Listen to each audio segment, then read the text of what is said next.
Welcome to the Complete Beginner's Guide to OPNsense. This course will help you build your very own router and firewall, perfect for securing a small network.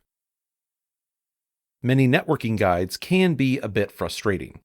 Some offer only a general overview, telling you what to do, but not how to do it. Others simply try to do too much, overwhelming you with every possible feature instead of focusing on just the essentials. This guide is different.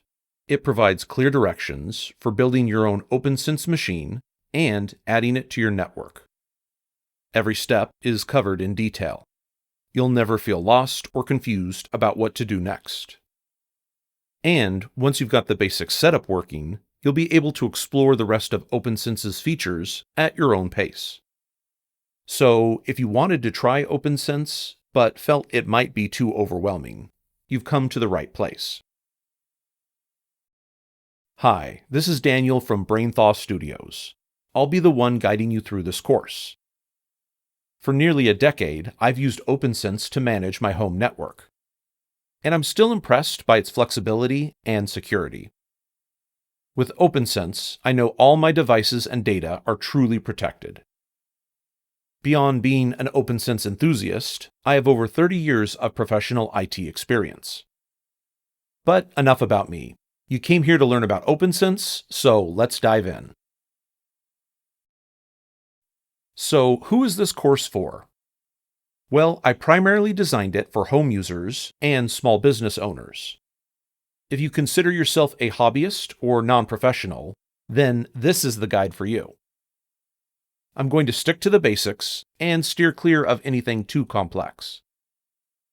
While experienced network professionals might find some parts helpful, remember that our end goal is a basic deployment. We won't be covering any advanced networking topics or enterprise-level configurations. Here's what you can expect to learn. First, I'll start with a general overview, what OPNsense is, what it does, and why it's an excellent choice for your network. Next, I'll guide you through the process of building and deploying an OPNsense machine. This includes selecting the right hardware, downloading and installing the software, as well as completing the initial setup.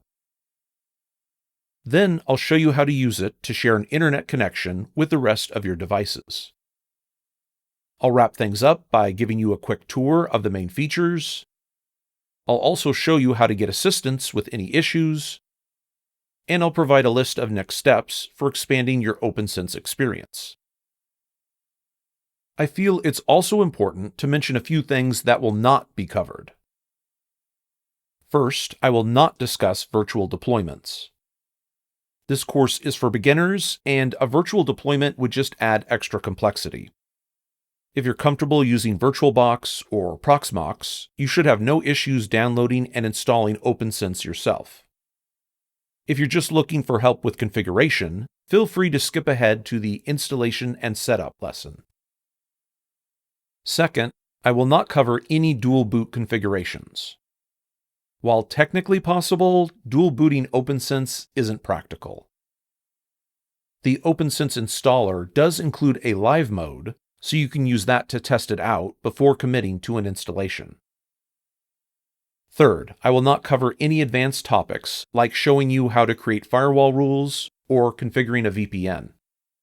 You can explore these on your own after completing the course. Fourth, and this may come as a surprise, I will not cover Wi-Fi setup. Even though OPNsense technically supports it, you're better off using a dedicated wireless router or an access point.